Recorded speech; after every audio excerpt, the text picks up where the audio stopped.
This hearing of the Subcommittee on Delivering on Government Efficiency will come to order. Welcome, everyone. Without objection, the chair may declare a recess at any time. Also, for today's hearing, Chairman Comer and Ranking Member Connolly will each be recognized for 1 minute after me and the Ranking Member provide our opening statements. I recognize myself for the purpose of making an opening statement. Good morning. Today, we begin the first hearing on the Oversight Subcommittee on DOGe. This committee will be laser-focused on bringing full transparency to waste, fraud, and abuse within the federal government and presenting the plans to fix the tremendous problems we expose. We, as a country, are $36 trillion in debt. That is such a stunning amount of money. It's absolutely staggering to even comprehend how we as a people, we as a country, found ourselves here. This is not a Democrat problem. This is not a Republican problem. This is an American problem. To make it clear for everyone, not only are we $36 trillion in debt, but the compounding interest on our debt is also growing out of control. Even if we decided to defund the entire federal government, we cannot escape our debt and the compounding interest owed on our debt, which grows bigger and bigger every year. In 2025, interest payments are projected to be $952 billion, which is more than our entire military budget. In 2026, it will be $1 trillion, and by 2035, $1.8 trillion. Over the next decade, total interest payments are projected to be $13.8 trillion. These interest payments don't serve a single American. They don't build a bridge, a road, provide disaster relief, or fund a single part of the behemoth that is the federal government. These interest payments pay our masters who own our debt, and the American people are in debt slavery to everyone who owns our debt. Our crippling national debt and massively growing interest on our debt will destroy us. Not destroy one political party or the other, it will destroy all of us together. It drives inflation, making life unaffordable for Americans struggling to financially survive. It is crippling small businesses struggling to be successful. Our massively growing debt and interest are the chains and shackles harnessed to every American and their children and every generation to come. But first, let us be brutally honest about how this massive debt came to be in the first place. It came from Congress and from elected presidential administrations. And I believe enslaving our nation in debt is one of the biggest betrayals against the American people by its own elected government. The American people's anger over this betrayal is what gave birth to the concept of DOGe, the Department of Government Efficiency. In fact, DOGe became a major part of President Trump's campaign and led to his overwhelming victory in November. Every day, Americans go to work. They run businesses. They have to earn their paycheck. No one guarantees it. And if they don't do a good job, they get fired. They also have to pay their bills, credit card debts, balance their checkbooks, and scrap and save every penny they can in order to plan for that rainy day and hopefully retirement one day. Private businesses only survive on hard-earned income by serving their customers so well that their customers pay them for the services and products they consume. If that business fails, its employees lose their jobs and paychecks, and the owners lose their business and everything they risked along with it. Many go bankrupt in this process and lose everything. No one bails them out. They only survive by excellent customer service and smart financial management. This is the real world that most Americans live, work, and survive in every day. This is the pursuit of happiness, and this is how you pursue the American dream. However, the federal government, government employees, and unelected bureaucrats do not live by the same rules as the great American people and private businesses. The federal government's income is the American people's hard-earned tax dollars, their literal blood, sweat, and tears. And taxes are collected by law at gunpoint. Don't pay your taxes and you go to jail. The federal government does not have to provide excellent customer service to earn its income. It takes your money whether you like it or not. And federal employees receive their paycheck no matter what. Whether veterans receive their benefits or not, whether your mail shows up or not, and whether your tax dollars are used to help Americans in need or are sent to foreign countries, for foreign people, for foreign causes. No matter how bad the federal government fails the American people, it still takes your money. It still pays its own federal employees, and it never, ever goes out of business.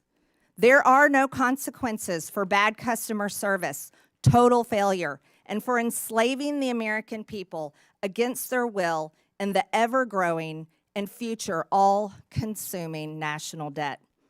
Congress has a dismal approval rating that ranges between 12 and 20%. I don't blame the American people one bit for their sentiment and disgust. The American people will be watching this committee and how we tackle one of the biggest problems of our time. While we are a committee made up of the opposite far-reaching corners of Congress, we were each elected to serve and represent the American people and how their hard-earned tax dollars are spent. We as Republicans and Democrats can still hold tightly to our beliefs, but we are going to have to let go of funding them in order to save our sinking ship. This is not a time for political theater and partisan attacks. The American people are watching. The legislative branch can't sit on the sidelines. In this subcommittee, we will fight the war on waste shoulder to shoulder with President Trump, Elon Musk, and the DOGe team. This week, we turn our attention to improper payments by the federal government, including in Medicaid and Medicare. I'm looking forward to what we find out and how to solve this crisis. I now yield to the ranking member, Ms. Stansbury, for her opening statement. All right, well, good morning, everyone. Thank you, Madam Chair, and welcome to the very first subcommittee on government efficiency.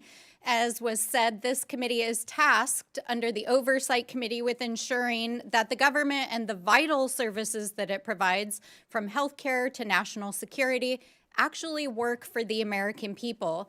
And this is certainly a topic that we have worked on for many, many years here in the Oversight Committee, in which I personally have worked on as a former civil servant who worked at the Office of Management and Budget.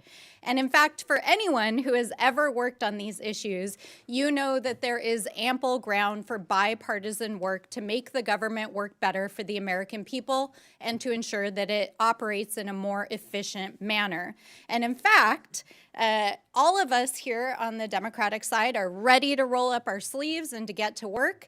And just last week, I had the opportunity to sit down with the chairwoman and to discuss these very issues and opportunities to work across the aisle. And like the chairwoman who shared some of her background with me, I grew up in a working family. I grew up working for small mom and pop family businesses and understand the necessity of balancing the books, making sure we can deliver, and fiscal responsibility. And that's why today's hearing is focused on making sure that the federal government is doing what it's supposed to and digging into the more than $236 billion in improper payments that we see going out the door every single year. And we need to get to the bottom of that. And we need to make sure that we're putting into place rigorous oversight and controls to prevent fraud and abuse, and of course, to go after bad actors. And that is why myself and the Oversight Ranking Member Connolly and other Democratic members of the committee sent a set of bipartisan ideas that we'd like to work on together that would root out waste, fraud, and abuse and modernize and streamline how our agencies deliver vital programs for the American people. These are programs that are important for our seniors and our families and healthcare and the education system, and we need bipartisan solutions to get across the finish line. And we've been trying over the last several years to get these ideas out of this committee, but unfortunately, the committee's priorities have been elsewhere under the current majority. So I hope we can fix that this Congress. But we can't just sit here today and pretend like everything is normal and that this is just another hearing on government efficiency. I mean, all you have to do is look across this room and see that it is not a normal hearing. Because while we're sitting here, Donald Trump and Elon Musk are recklessly and illegally dismantling the federal government, shuttering federal agencies, firing federal workers, withholding funds vital to the safety and well-being of our communities, and hacking our sensitive data systems. In fact, while we were here discussing government waste on the House floor yesterday, Elon Musk was standing behind the Resolute desk in the Oval Office with the president, and the administration was making emergency court appeals to try to unlock his team's access to the Treasury payment system, which they claim they are using to study improper payments, which is the topic of this hearing. But here's the thing. The Treasury payment system, which includes Social Security information and bank accounts for millions of Americans and data that's critical to national security and the operation of the U.S. government, and payments that go out the door annually equal to almost a fifth of the U.S. economy, is not where the payment decisions are made, because that happens inside the agencies that are currently being dismantled. And the people who actually investigate waste, fraud, and abuse at these agencies are the inspector generals, who Donald Trump fired his first week in office in a midnight massacre. So we have to ask ourselves, what is really going on here? Why did Republicans block Elon Musk from appearing before this very committee last week? Why is the administration so eager to allow Elon Musk and his hackers to have access to proprietary and private information in the Treasury payment systems? Why are our colleagues across the aisle shielding them as they are clearly breaking the law? And why is the vice president trying to rewrite the U.S. Constitution by tweet and undermine the judiciary? So obviously, we're in the Oversight Committee and we have a lot of questions, and so do the American people, especially while our colleagues across the aisle are trying to scoop up the savings from the dismantling of these agencies to pay for the largest permanent tax break in American history for billionaires and the folks that they're helping on their side of the aisle. So let me close by saying this directly to Mr. Elon Musk. We are well aware that you are eager to engage with members of Congress on social media, but we're not here to play. If you have serious desire to engage in democracy and transparency, we welcome you to the Oversight Committee. Come and testify in front of the American people under oath, because we want to know what you're up to. So if you're interested in talking to us, then please join us here in the People's House in the House of Representatives. And with that, I yield back. The gentlelady yields. President Trump signed an executive order on his first day in office called Establishing and Implementing the President's Department of Government Efficiency. The EO simply renamed an office in the White House that was actually established by President Obama in 2014 called the U.S. Digital Service. President Trump can have Elon Musk into his Oval Office anytime he likes. I now recognize the chairman of the Oversight Committee, Chairman James Comer. Well, thank you, Chairwoman Green, for holding today's hearing to launch a war on waste. President Trump won an electoral landslide with a clear mandate from the American people to eliminate Washington waste and stop the theft of American tax dollars. And he is delivering on his promise. President Trump has empowered Elon Musk and DOGe to conduct a government-wide audit to identify solutions to curb waste and protect tax dollars. That's exactly what the mission of this committee is supposed to be, and I'm glad that my colleagues on the other side of the aisle have found a newfound interest in waste, fraud, and abuse. With a staggering $37 trillion in national debt, we have no time to lose. A key place to start is improper payments. Since 2003, the government has lost $2.7 trillion because of improper payments. Fraudsters, organized criminals, hostile foreign actors, and even government employees have siphoned money away from those who truly qualify for assistance. For years, Republicans and Democrats on the Oversight Committee have condemned this waste. But now that DOGe is taking real action, Democrats are choosing to defend the bureaucracy and status quo instead of standing up for the American people. I want to thank Chairwoman Green for holding this very important hearing, not only to expose the problems, but to find solutions. We stand with President Trump and DOGe in the fight to end waste, fraud, and abuse in Washington. With that, I yield back to Subcommittee Chairwoman Green, and congratulations again, Chairwoman, on holding this first hearing of the DOGe Subcommittee. Thank you, Mr. Chairman. The gentleman yields back. I now recognize the ranking member on oversight, Mr. Connolly. Excuse me. Thank you, Madam Chair. And thank you for having this first hearing on DOGe.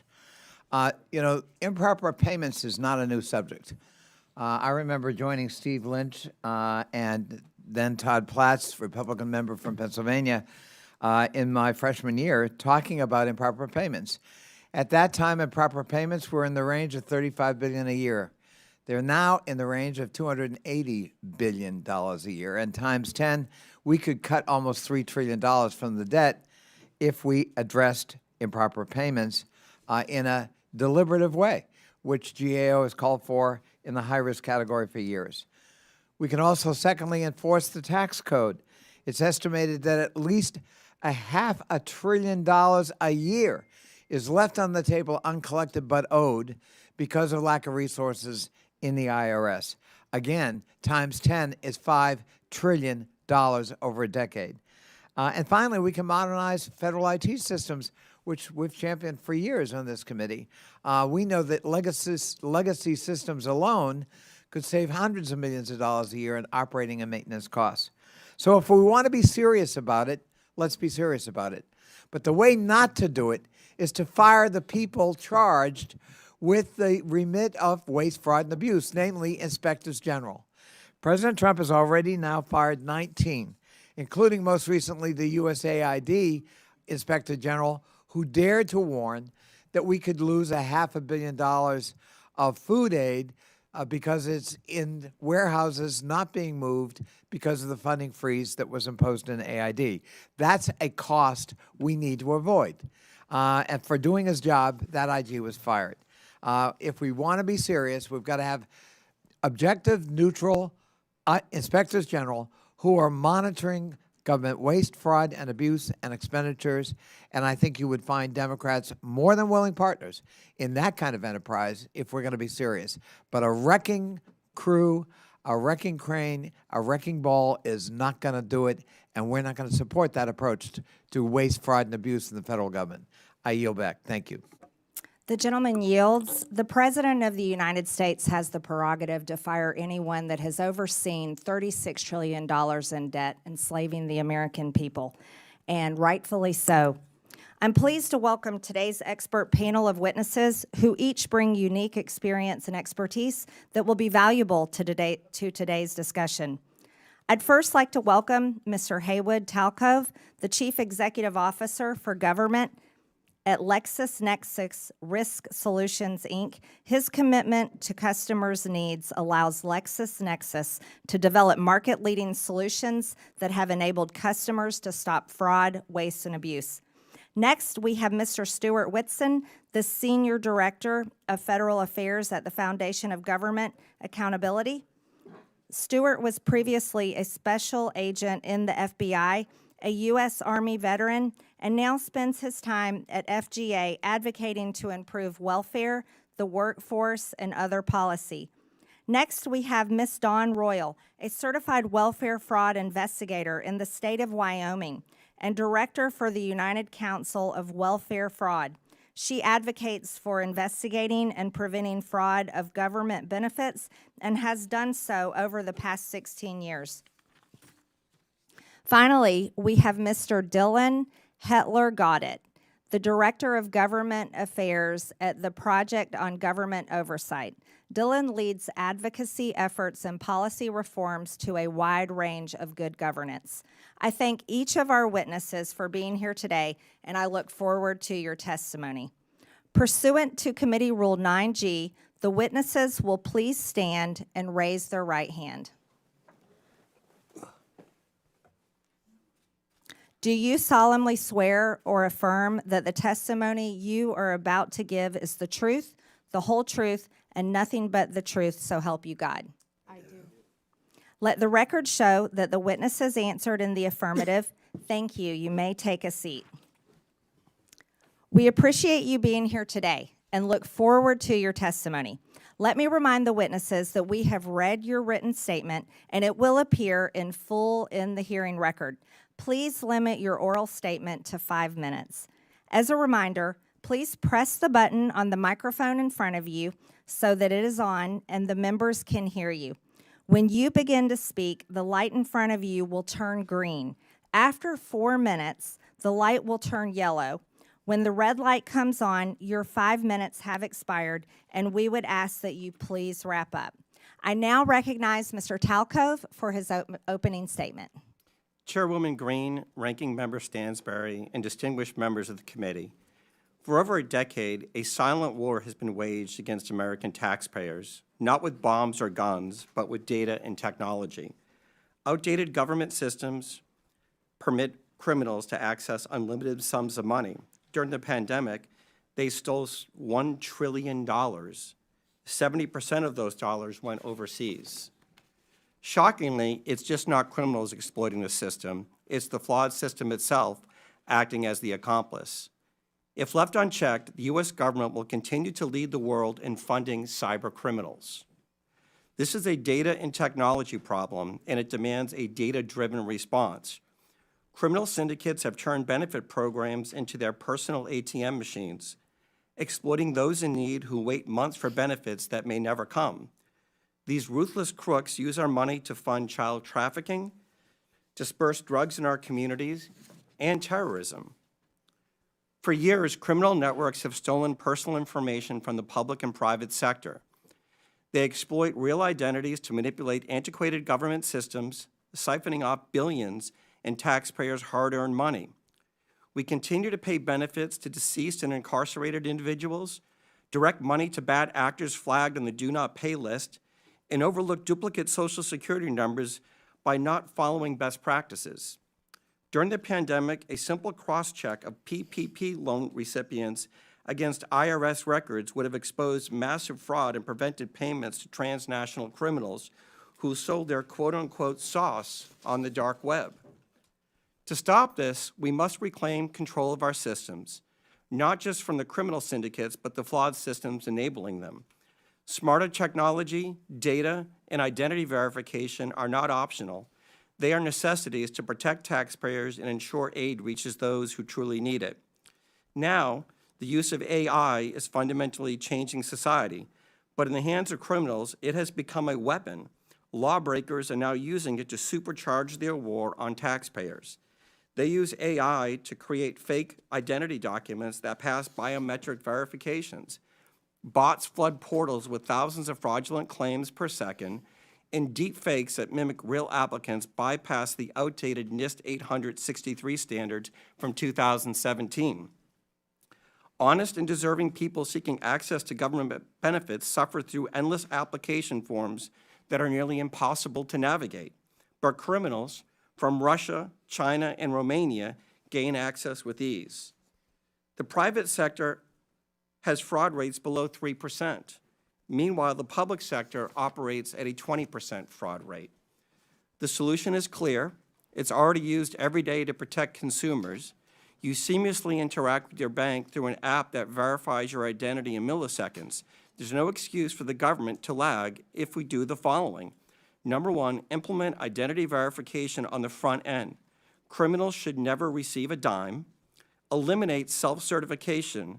No more honor system for billion-dollar programs, and continuous auditing. Keep verifying because criminals never stop adapting. Pay and chase does not work.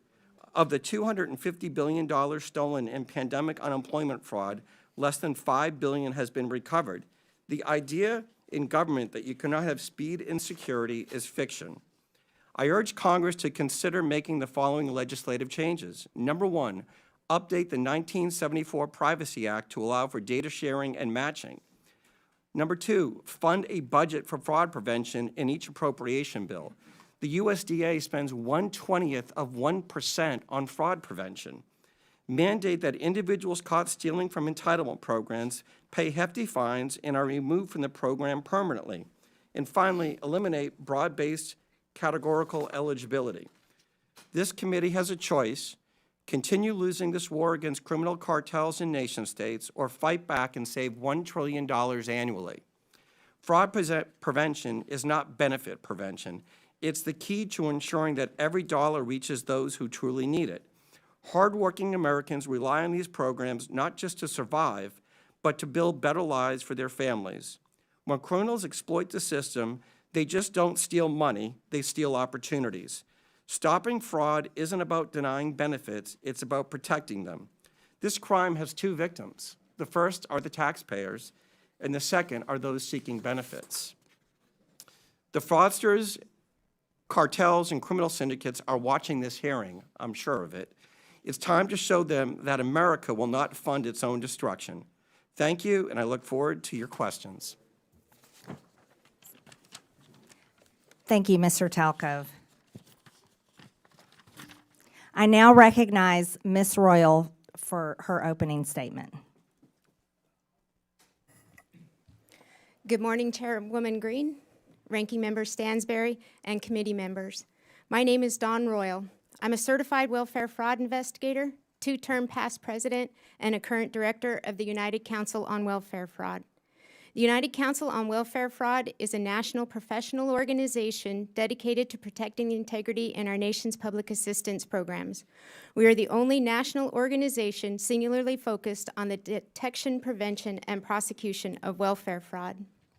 For too long, agency bureaucrats have pitted citizens' access to welfare programs against the integrity of those programs. Access versus integrity should never be an either-or dichotomy. We can all agree that access to public assistance is crucial. America's citizens should not be hungry or deprived of medical care because of their inability to pay. However, making sure vulnerable citizens have access to these welfare programs should not mean that we simply turn a blind eye to integrity. We do not pursue the prevention, detection, and prosecution of if we do not pursue the prevention, detection, and prosecution of fraud, taxpayers become the victims as the welfare programs become slush funds for anyone wanting to supplement their income with SNAP benefits, absolve themselves from the financial responsibility of medical bills, and using Medicaid to further taxpayer exploitation by taking advantage of cash assistance, energy assistance, child care, and other social welfare programs. One example of a welfare fraud is a case that I investigated that was criminally prosecuted last year. The applicant mother failed to disclose her children's father as well as his employment and income on multiple applications she submitted for Medicaid, SNAP, and low-income energy assistance.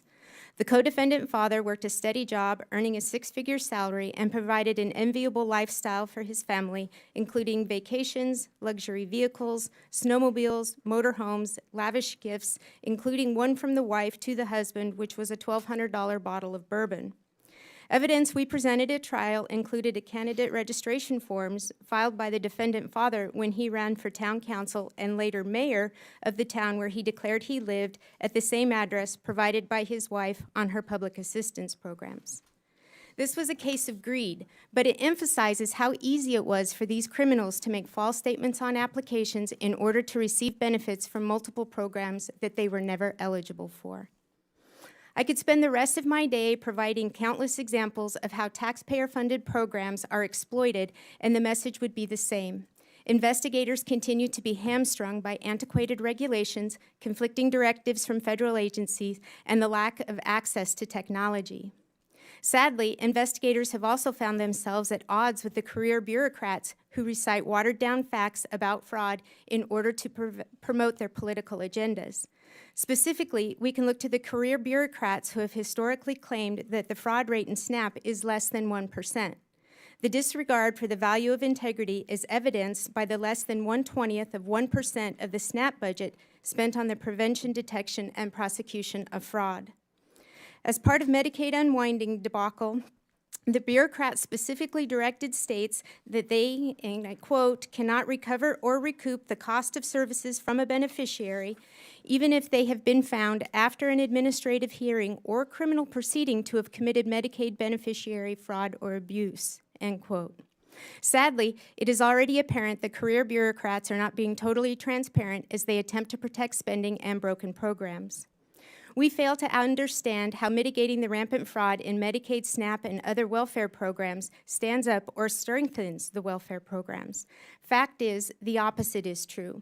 Ignoring fraud and gaslighting fraud statistics erodes the very foundations of the programs that are essential to their future viability. There are things this committee can do to help the investigators fighting the war on fraud. Number one, eliminate self-attestation in the application process for all programs. Number two, funding for technology that includes identity verification tools that will help prevent fraud. The current pay and chase model is not sustainable. Number three, immediately implement the National Accuracy Clearinghouse, the NAC, that will provide data to states to prevent duplicate participation in all of the social welfare programs. And four, allocate direct funding with mandates restricting the use of the funding to the prevention, detection, and prosecution of fraud. In closing, we're at a crossroads. Those of us who have firsthand knowledge of the degree in which public welfare programs are being attacked know that reform is absolutely necessary. Reform to the recipient application process, the billing process in Medicaid, and how SNAP benefits are processed, and how providers and retailers are authorized. We thank you for the opportunity for UCOF to participate in this hearing. We feel that the investigators who are on the front lines fighting the daily battle against the war on fraud need to be at the table and participating in the development of action plans that will make a difference in protecting the programs and defending the taxpayers.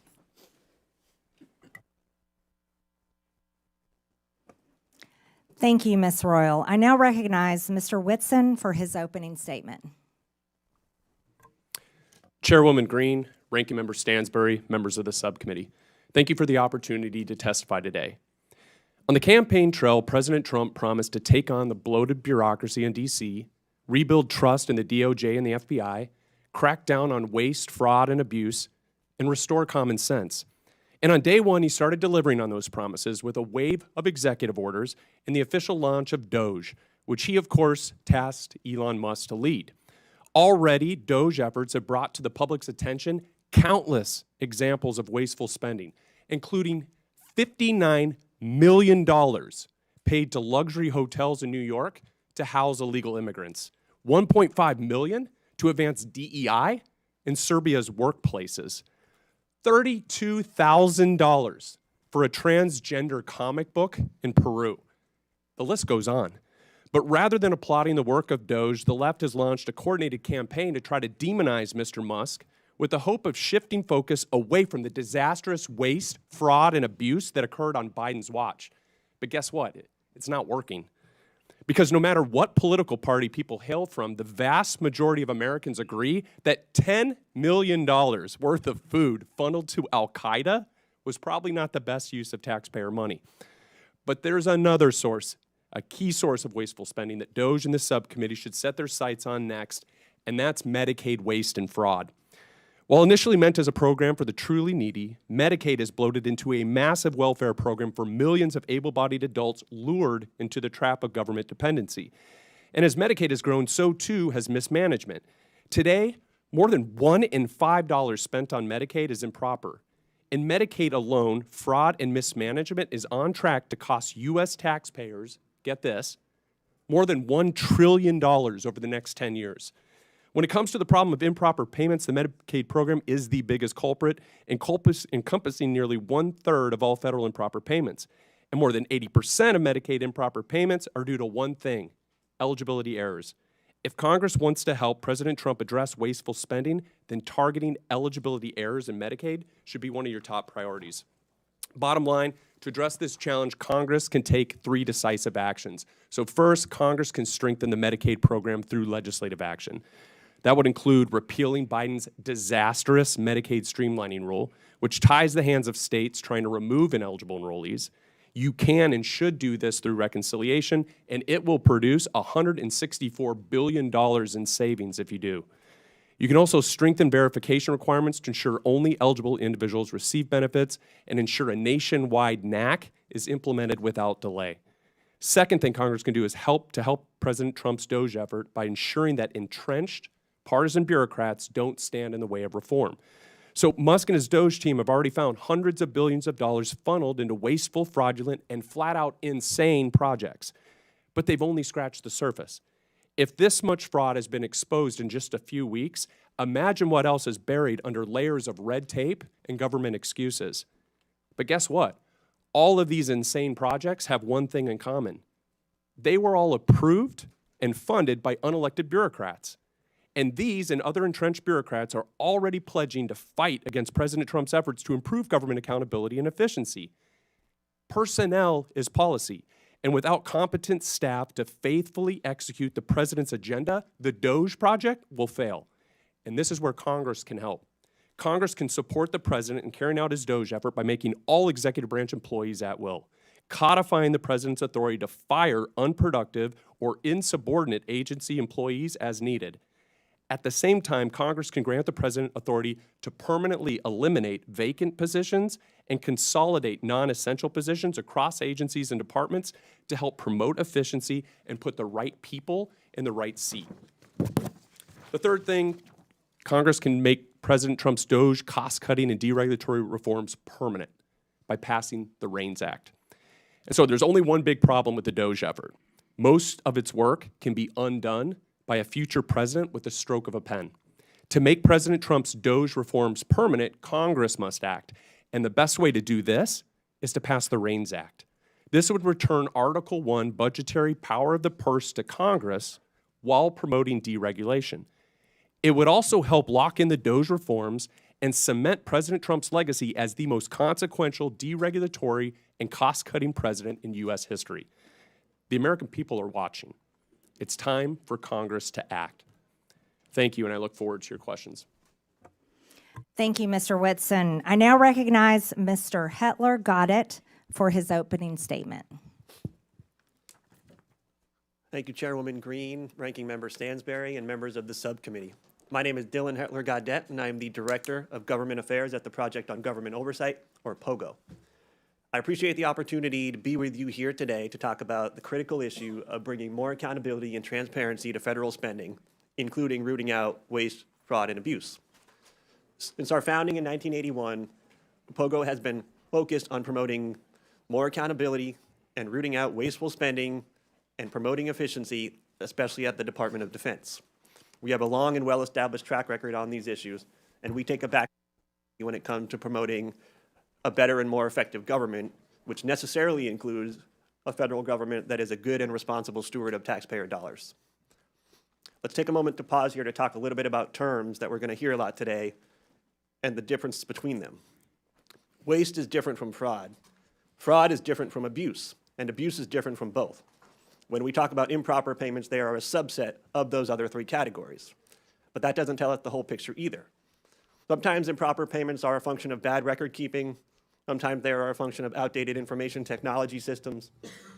Sometimes they come about through human error, and sometimes they come about through negligence. There are a variety of reasons why improper payments happen.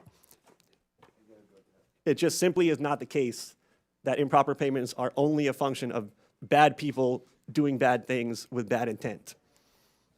That doesn't mean we shouldn't focus on trying to mitigate improper payments, and that certainly doesn't mean that the American people should not be concerned with how their tax dollars are used.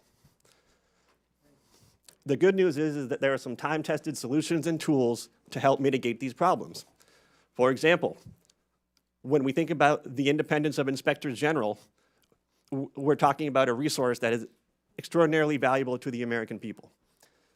In fiscal year 2023 alone, inspectors general identified over $93 billion worth of potential savings to taxpayers. Whistleblowers are also an incredible resource to the American taxpayer. Through the IRS's whistleblower program alone, billions of dollars have been recouped from tax cheats since the inception of that program in 2007. Whistleblowers have also played an instrumental role in helping the Department of Justice pursue False Claims Act cases that have resulted in billions of dollars in reclaims settlement costs. It seems to me that if an administration were serious about wanting to root out waste, fraud, and abuse, they would support and resource whistleblowers and inspectors general. They would not demonize them, and they would certainly not fire them en masse in an unlawful midnight purge. There are other reforms we can think about too, reforms that are more technical, but just as important. Key statutes such as the Federal Funding Accountability and Transparency Act, the Data Act, and critical platforms like usaspending.gov were really important improvements and innovations when they came about, but they are in need of overhaul and reform. Currently, the status quo is that we have an extraordinarily hard time tracking federal dollars from end to end. This is due in large part to a broken chain of data collection, of reporting information, and the ability to monitor and track in real time what is happening with federal dollars. This informational black hole is where a lot of impropriety happens. It's where waste, fraud, and abuse live. And yes, this is where improper payments often happen.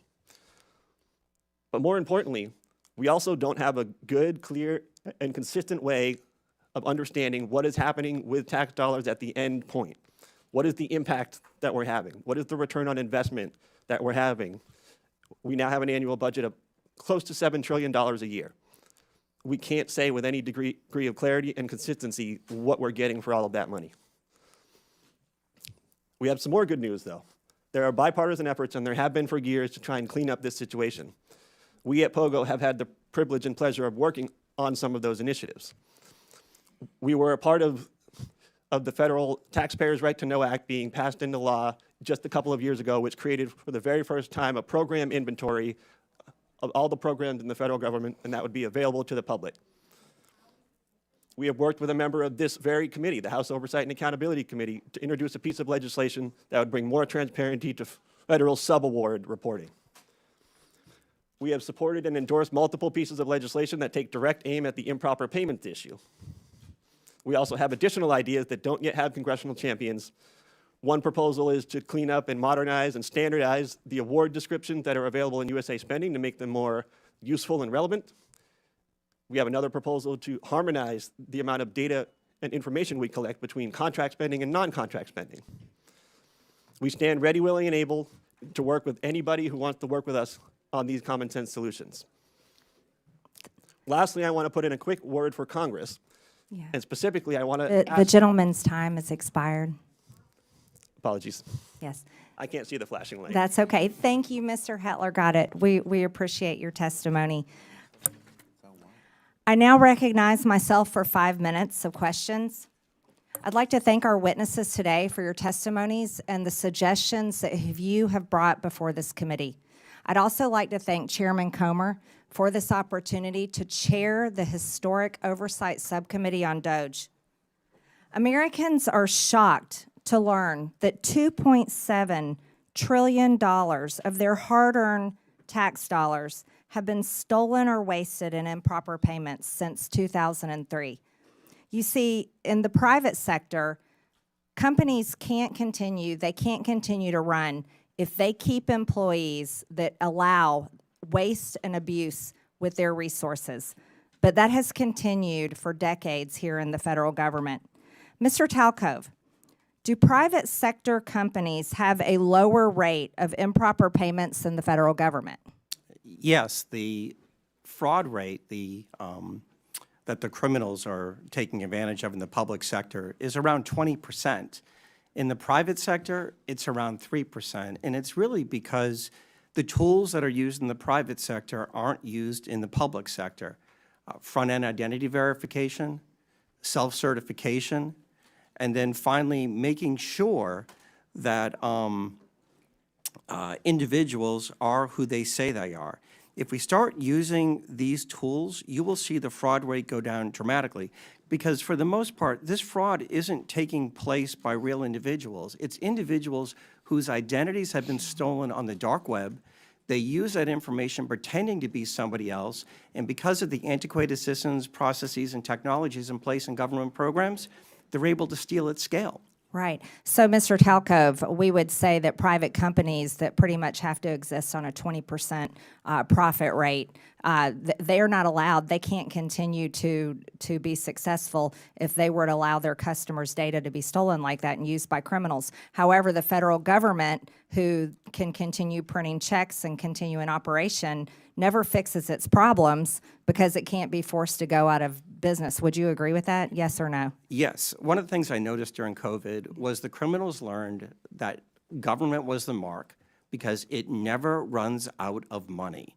And they focus on it at scale, and then the likelihood of getting caught is virtually zero. I think it's outrageous for Americans to know that their identity can be stolen and then used for child trafficking, drug trafficking, and terrorism, like you stated in your opening statement. Ms. Royal, your testimony states that many programs operate under essentially an honor system in which applicants need not verify their identity, income, residency, or other key eligibility factors. You call this a trust everyone instead of a trust by verify approach. Does this mean the federal government in some states are giving out billions of dollars to individuals without verifying who they are or whether they meet program eligibility requirements? Yes, ma'am, that's correct. That's outrageous. Do states have enough incentive to prevent fraud and to recover improper payments?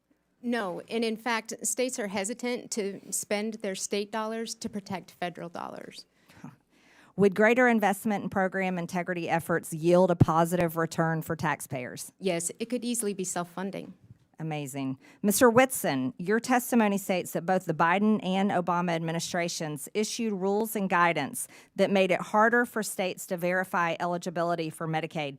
You say that repealing Biden's Medicaid streamlining rule would save $164 billion over 10 years because the rule restricts eligibility verification that states can perform.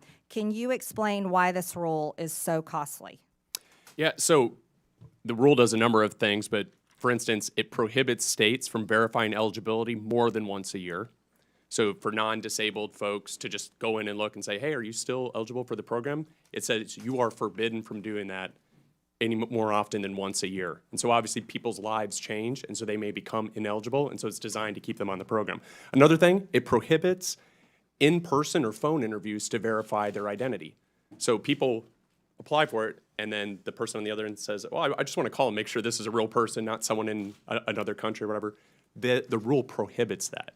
And so there's a number of other provisions. It also opens a lengthy reconsideration periods, and this is where illegal immigrants are able to obtain the benefits. And so basically it says once you get these benefits, you can't interfere with it for a 90-day period or longer. And so there's a number of horrible things. But.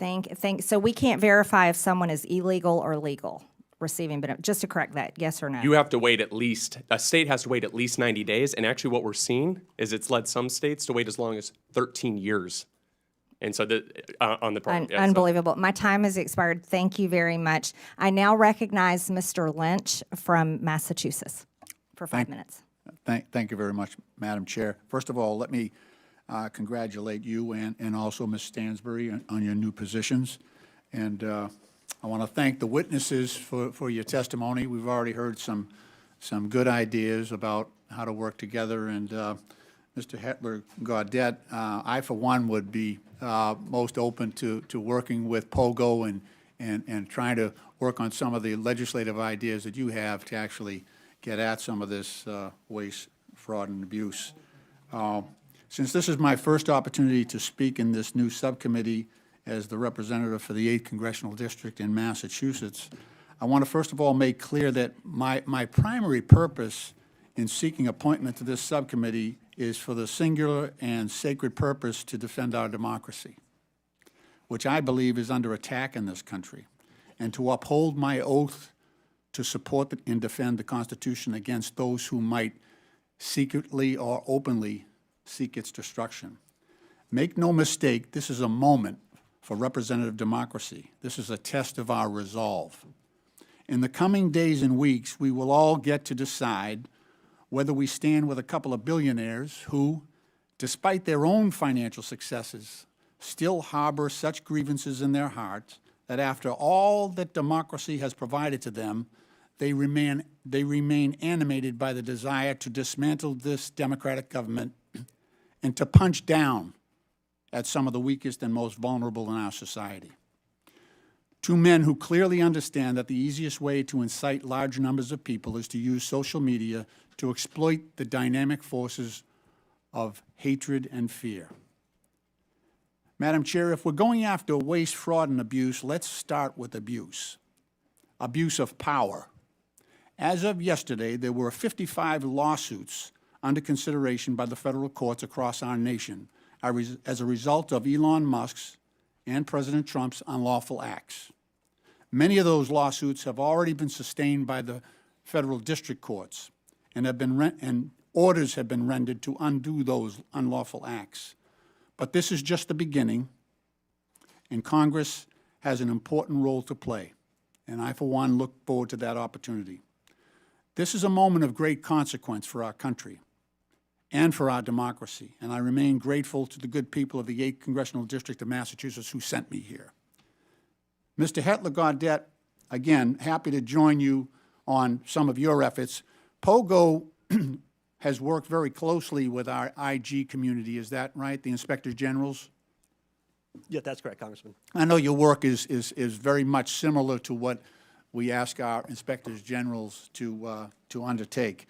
I want to ask you, what do you think? So in the most recent report from the Inspector Generals, and this is the Council of the Inspector Generals, a nonpartisan group on integrity and efficiency in government, they identified more than $93 billion in potential savings. So the first thing that President Trump did coming into office was to fire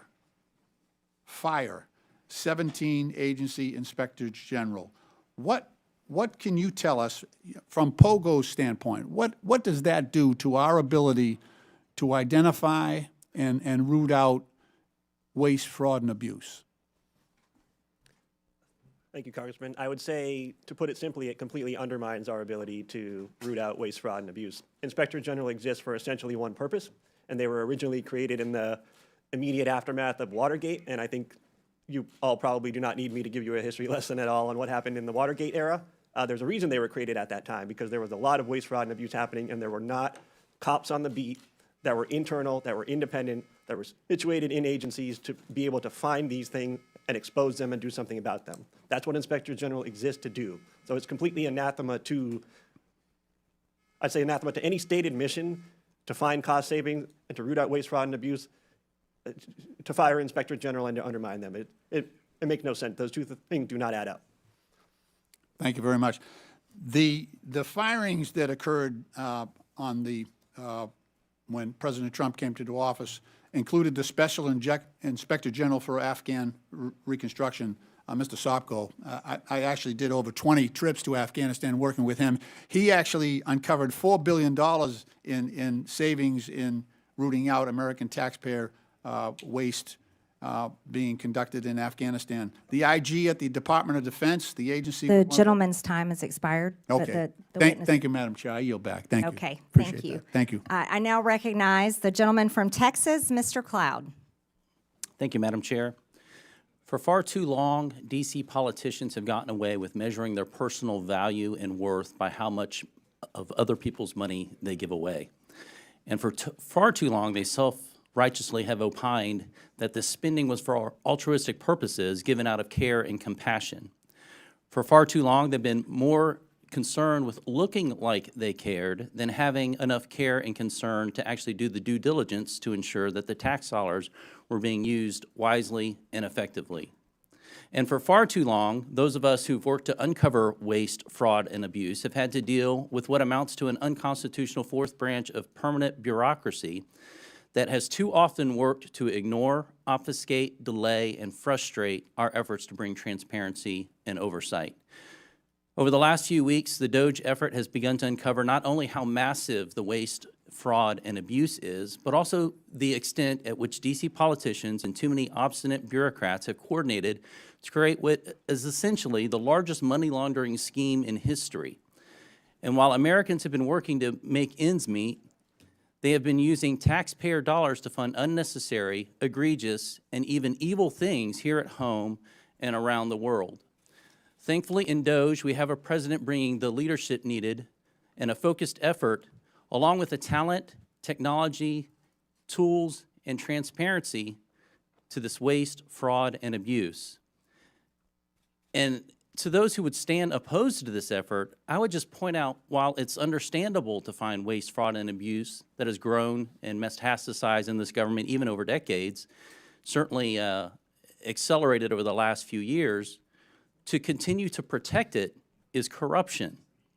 I want to thank the chair for beginning this war on waste on this side of Pennsylvania Avenue and bringing together this committee. This effort is so important as we work to relieve the Americans, people of this burden of waste, fraud, and abuse. Mr. Talcove, you mentioned in your written statement and talked about it in your statement at the beginning that this waste, fraud, and abuse is a national security threat. And certainly one of the challenges facing us that is a national security threat is our fiscal situation. And so we have got to find ways to find savings to the American people in order to bring confidence to the bond markets, to put our country on a fiscal footing, and to reverse the curse, so to speak, that we are placing on our children and our grandchildren.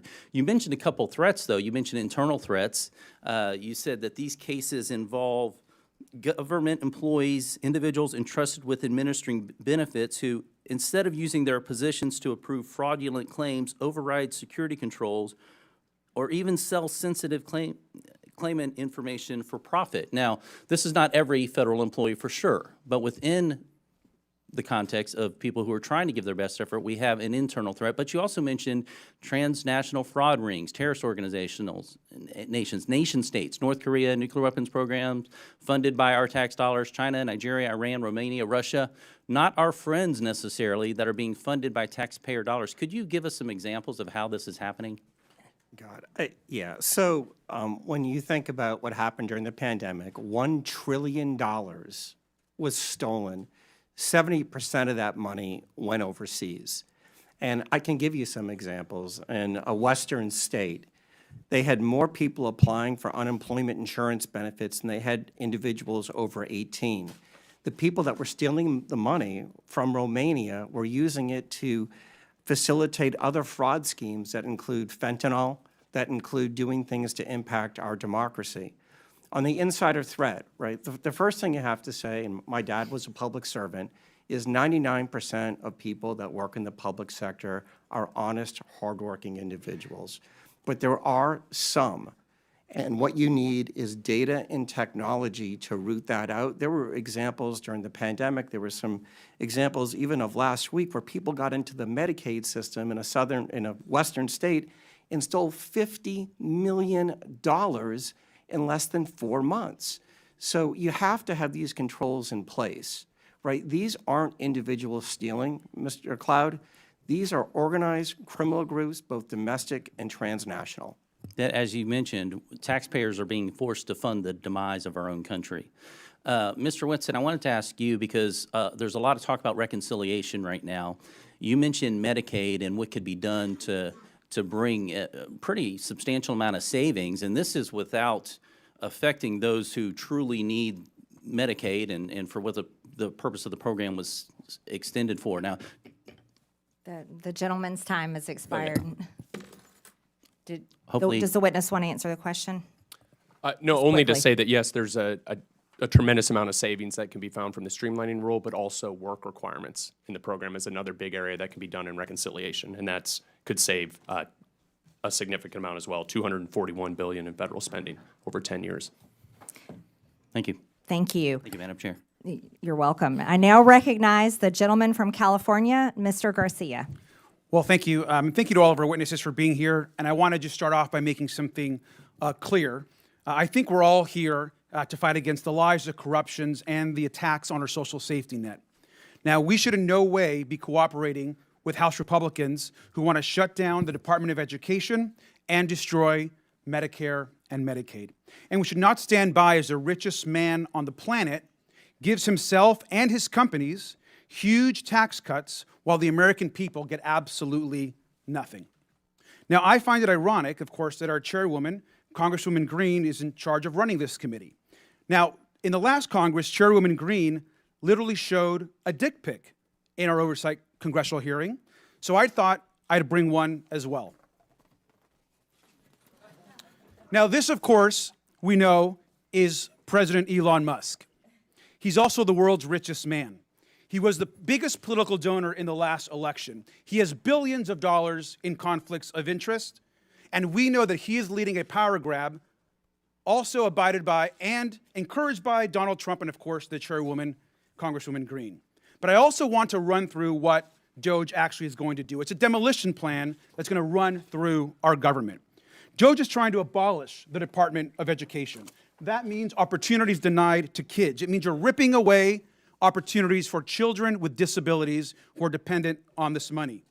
You're also halting medical research, which is also critical, which we have to also stop. The idea that we're going to eliminate or destroy the Department of National Institutes of Health, NIH, is crazy. Let's talk about the Department of Labor. We're talking about protections for working people across this country, where people can actually complain about abuses their companies are making against them and their coworkers. Workers are now going to be in danger. And let's also talk about the Consumer Financial Protection Bureau, another huge issue for us. Think about the scammers and fraudsters that will be empowered across this country because Elon Musk wants, essentially, these companies have more power over consumers and over people across this country. Look at the Centers for Centers for Medicare and Medicaid Services. That is actually what's being discussed partly today. Healthcare, we're talking about being denied to millions of poor people, working class people across this country. And now, of course, they're on to their largest target, the U.S. Social Security Administration. We're talking about the destruction of the actual social safety net in this country. We know that 1 in 5 Americans collect Social Security, seniors, disabled people. This entire plan is about hurting the American social safety net and destroying our institutions. And it's important that we actually call out what is happening at this subcommittee. This is not about working with the richest man on the planet. This is actually about empowering. This committee wants to empower the richest person in the world to hurt people so they can take all of this money that they so-called want to save and then give it to themselves, their companies, and their billionaire friends. That is the attack that is happening in this committee and across this country, and it's important that we call it out.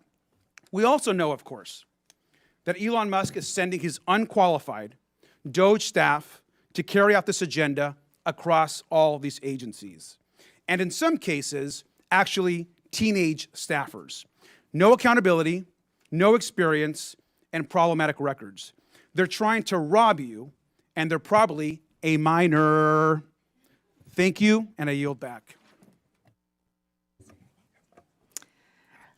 The gentleman yields, and I now recognize the gentleman from South Carolina, Mr. Timmons, for 5 minutes.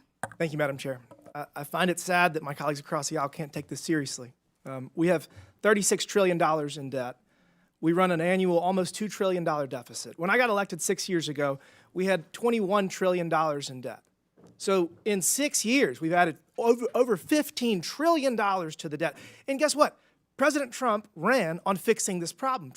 President Trump told the American people he would right the ship financially, and he said during the campaign that Elon Musk was going to be the person to lead this charge. The man that has turned business after business around, he's the richest man on the planet because he succeeds at his endeavors. And that's why President Trump has appointed him the head of this effort. This is a very serious problem, and it's incredibly hypocritical that my colleagues across the aisle are complaining about this because Joe Biden signed his name and wanted the American people to believe that he had the ability to forgive $250 billion with a signature. Guess what? Supreme Court ruled he did not. That's our system of checks and balances. The president, Biden, he clearly was experiencing cognitive decline. He didn't even have the ability to be charged with a crime as determined by his own Department of Justice. But he signs his name and he thinks it gives $250 billion away, redistributes taxpayer dollars. It's just crazy that we can't come together to address the greatest national security threat facing this country, our debt. Now to the task at hand, Medicaid fraud. Mr. Talcove, if we implement enhanced identity verification and enhanced income verification, what will happen? How much money will we save? You'll save hundreds of billions of dollars. Identity verification, elimination of self-certification, and monitoring beneficiaries will prevent these transnational criminal groups from accessing those systems at scale so legitimate people who need the benefits can get them in a timely fashion. So we're going to get actual benefits to people, to American citizens that are in need faster, because if you do it electronically through web-based, like they did in Missouri, where the pilot program saved almost 20% of Medicaid dollars. So all we have to do is adopt what has already been proven in Missouri, and we'll save 20%. To the people out there listening, we spend almost $900 billion every year on Medicaid.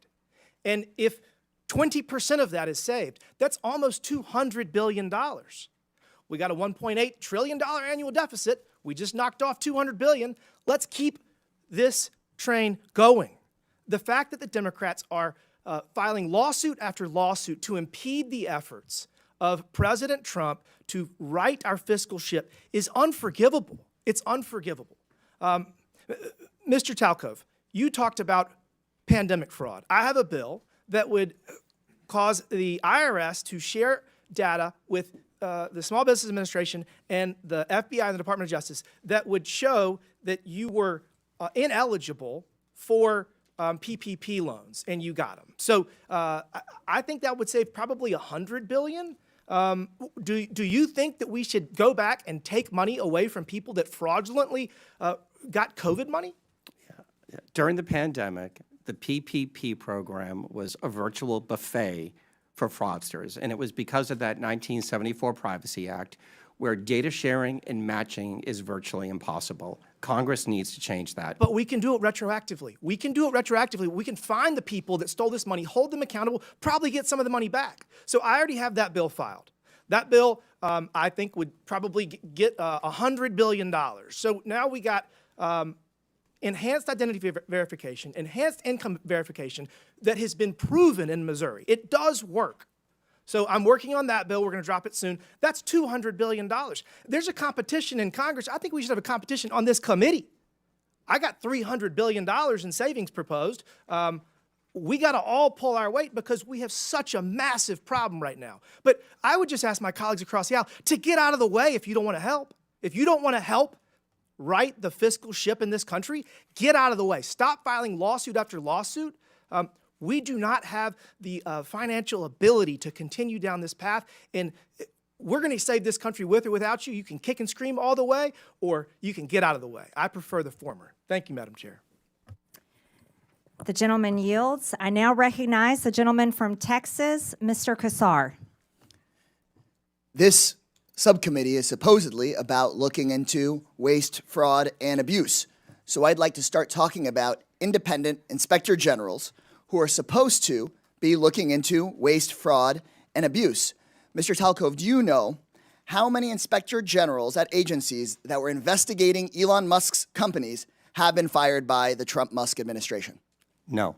It is 5. Ms. Royal, the Inspector General of the Department of Labor had 17 open investigations into Tesla and SpaceX. Do you know what the Trump-Musk administration did to that Inspector General? No. They fired him, and I think y'all know. Mr. Whitson, the Inspector General of the Department of Transportation was investigating Tesla. Do you know what the Trump-Musk administration did to that Inspector General? No. They were fired. The Department of Defense's Inspector General was looking into SpaceX. Mr. Hedler, do you know what the Trump-Musk administration did to that Inspector General? I believe he was fired. Thank you. I think everybody on the panel knows what the answer to these questions were. The U.S. Department of Agriculture Inspector General was investigating Musk's Neuralink. Mr. Talcove, now I'll ask you again under oath, do you know what Mr. Trump did to that Inspector General that was looking into one of Musk's companies? No. He was fired. The Inspector General at the EPA was repeatedly taking on Tesla. Mr. Hedler, since it seems that you're answering the questions that everyone knows the answer to, do you know what the Trump-Musk administration did to that Inspector General? I believe he was also fired. Also fired.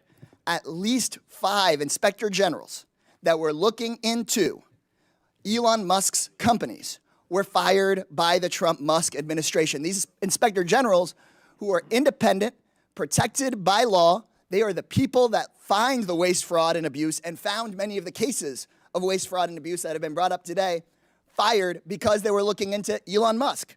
At the NLRB, the National Labor Relations Board, which is supposed to protect workers from getting their unions busted by folks like Elon Musk, made functionally broken by the so-called Department of Government Efficiency that really is the Department of Government Efficiency for Elon Musk, not for you. They are trying to shut down the Department of Education, the Department of Labor. You know what Elon Musk doesn't seem to be looking into? His own contracts. Again, I'll ask you, Mr. Talcove, do you know how much money a day Mr. Musk will receive from the federal government for his contracts? No. The answer is $8 million a day.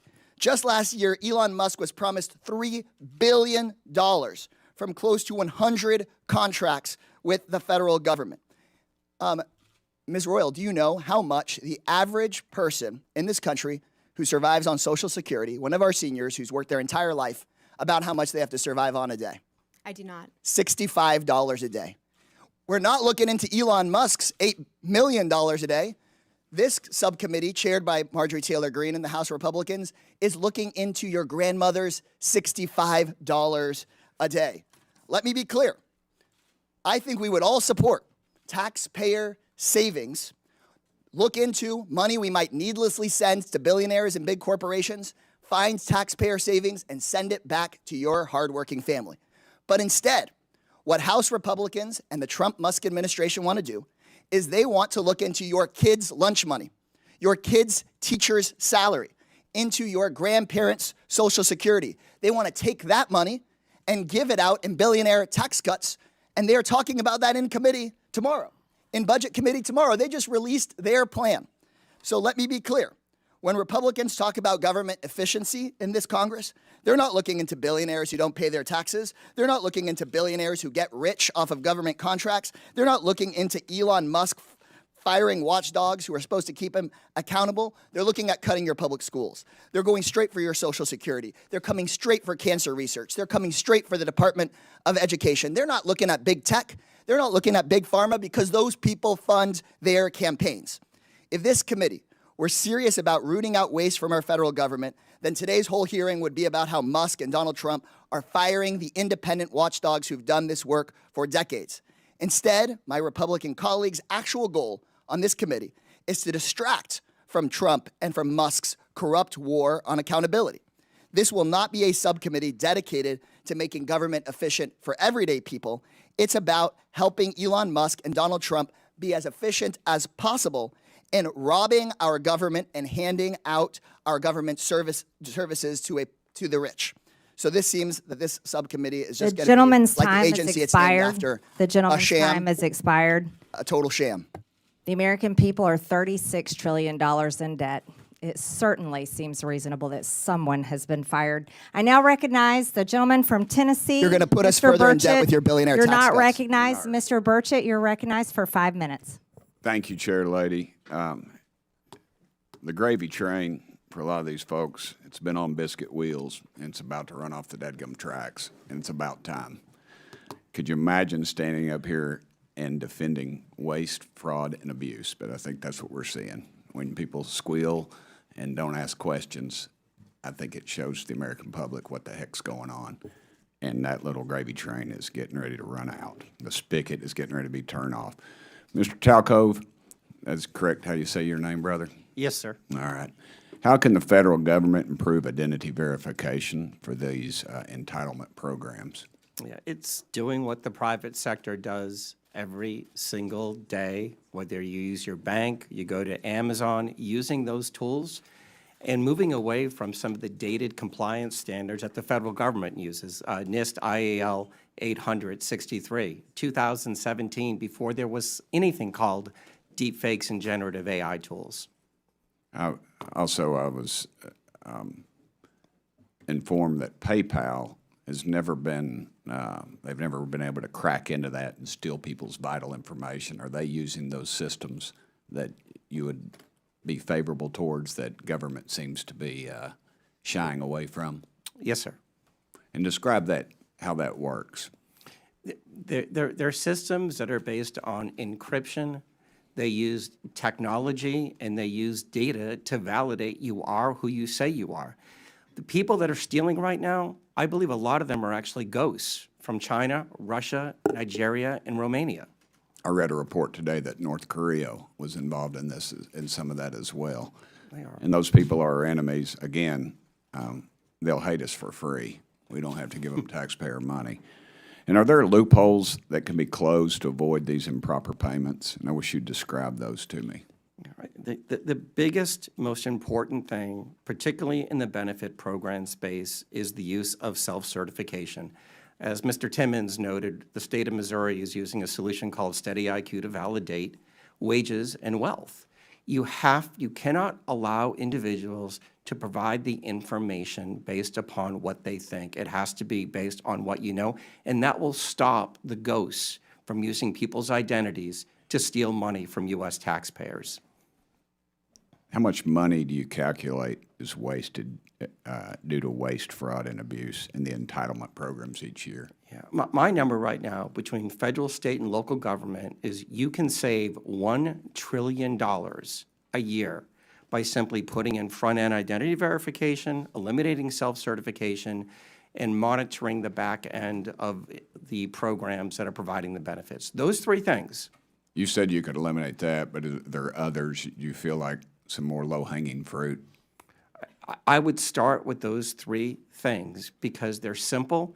That'll take that 20% fraud rate that you're seeing in the public sector down below 5%. Chair Lady, I would suggest that we adopt Mr. Timmons' legislation and get that out of the committee as fast as possible. What actions also could Congress take to fix these problems quickly? Yeah, I think the first thing is updating and redoing the 1974 Privacy Act. That is virtually impossible to do data matching. It's very difficult to have data shared. And when you look back at the pandemic, data sharing and data matching would have stopped probably 50% of the $1 trillion that was stolen from taxpayers. Do any of y'all like to add anything to that? Congressman, I would just add that rather than accepting self-attestation, that states should have to be required to actually verify people's identities. And here's the key part: before they get enrolled, they shouldn't get enrolled and then eventually come down later on down the road. It's amazing to me. I have a doctor's appointment back in Knoxville, and the verification process is very extensive. It's more so than the federal government requires for any of this. What type of computer systems are these agencies using, and do they need updating? They're using very dated technology, but they're also burdened. I look at the USDA, 6.2 million words in a 10,000-page document that shows how to implement the rules of the program. Nobody can figure that out. So one of the things that I think has to happen is the simplification of these processes and systems, and then just use the technology that we use every day in the private sector. Okay, thank y'all so much for being here. The gentleman's time has expired. Thank you, Chair Lady. I now recognize the gentlewoman from Texas, Ms. Crockett, for 5 minutes. Thank you, Madam Chair. And Mr. Talcove, I'm just going to go ahead and pick up where you left off really quickly. Just to be clear, the upgrades that you're talking about as it relates to our data processes, these aren't things that would be free, are they? They would cost some kind of money. Not looking for a number, but they will cost, correct? some are free and some would cost money. Okay. All right. So I just want to leave it there because we've had a number of these hearings. So I do want to be clear, before the Trump administration came in, this committee did exist in the form of the Oversight Committee, and our task is to root out waste, fraud, and abuse. In that vein, we had a number of hearings, at least last term. I can't speak for any other term as I'm only in my sophomore term, and we dealt with improper payments. And interestingly enough, our chairwoman, who is so passionate about this today, she missed every single one of those improper payment hearings. But just to be clear, I was there, so I don't want anyone to believe that Democrats just come to work and don't plan to do work. In fact, I'm trying to figure out exactly what it is that the Republicans believe our job is, because right now they have relinquished their constitutional duties over to an unelected bureaucrat, someone who no one went out to vote for. And absolutely, he is occupying the Oval Office, as we saw yesterday. And that is a first for me, to see someone occupying the Oval Office who's never actually been elected to the Oval Office and actually answering more questions than the person that allegedly got elected. But for whatever reason, this is the first time we're having a DOGe subcommittee hearing, and that guy's not here. Instead, we have y'all. So I do want to thank you for coming. But I will say this. It's also interesting to me that in the first few days of DOGe existing, we know that they are trying to get rid of the Department of Education, USAID, Consumer Financial Protection Bureau. They're laying off FAA workers. They are going after the FDA, the CDC, the HHS, the FBI agents, and they're talking about getting rid of FEMA. And they brought y'all in. And I am going to say that I actually was shocked that there was only one person that seemed like he was an overt Trumper as you laid out your opening remarks, because I anticipated that at least one of y'all would say, yes, what Elon is doing is exactly what we would prescribe. But instead, I will applaud you because you actually were focused. You talked about what the American people are looking for us to do. We've actually consistently on this side of the aisle promoted this idea of making investments into technology so that we can do things such as, say, look at the Department of Defense. The Department of Defense that takes up approximately, 50% of our discretionary income, or our discretionary spending. Approximately 50% goes to Department of Defense. Department of Defense has not been able to pass an audit in the last 6 audits, and we're not talking about pennies. I understand that we want everything to be perfect, and if we could get all waste, fraud, and abuse out, that would be fantastic. But let me talk about the big numbers. The big numbers are on that side. When we look at, say, our entire workforce, our federal workforce, as we're trying to somehow fire all of them, they don't even make up a total of 5%. It's even less than that when we look at our budget. But let's talk about defense. That just happens to be the same side of the ledger that Mr. Musk gets the vast majority of his money from. In fact, at the same time that they were unlawfully, and we will stay in court, because on this side, we believe in law and order. We believe in, a number of us are actually lawyers, but nevertheless, we understand the Constitution. We believe in that as well. And so there's things such as, impoundment, right? Because as Mr. Whitson said, he said, we need to return the power of the purse to Congress. It never left. According to the Constitution, that's where it's at. Now, I know that people are confused right now because for whatever reason, we had a guy that went in, and you talk about people invading our data. Listen, people said that they were upset about TikTok, but I'm upset about the guy that runs Twitter, who for sure is doing nefarious things, because I don't understand, if you are trying to conduct audits and figure out where the waste, fraud, and abuse is, I don't know why you would go to some tech guy. In fact, it was only techies that were sitting there at inauguration. We didn't have auditors. I would welcome auditors to come in and do forensic audits. In fact, he sat there in the Oval Office yesterday and he admitted that he was lying, and he was using his propaganda machine to do it when he said that we sent millions of dollars to Gaza for condoms. That was a lie. So let me tell you something. The gentlelady's time has expired. And it is time for the us gentlelady's to do our time has job expired. and rein in this rogue actor known The gentlelady's as time Elon has expired. I now recognize the gentleman from Missouri, Mr. Burleson. Thank you, Madam Chair. I just want to speak frankly at first to the American people. we're nearing $37 trillion in national debt. What does that mean? That means that each and every U.S. taxpayer owes over $323,000. Okay? What does that mean? That means when the EPIC, which is the Economic Policy Innovation Center, says we have 18 trillion left. That's it. 18 trillion left to take out, and we're spending $2 trillion in debt every year. Folks, we're at the precipice of a debt, we're like a debt cycle. We are literally at a point in which the dollar will be worth nothing. What does that mean?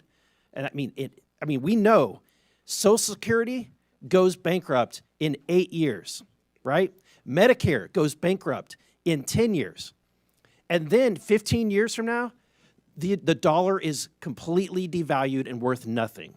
So what does that mean? That means your pension, the money in your bank, your savings is nothing. It's worthless. So what are we doing?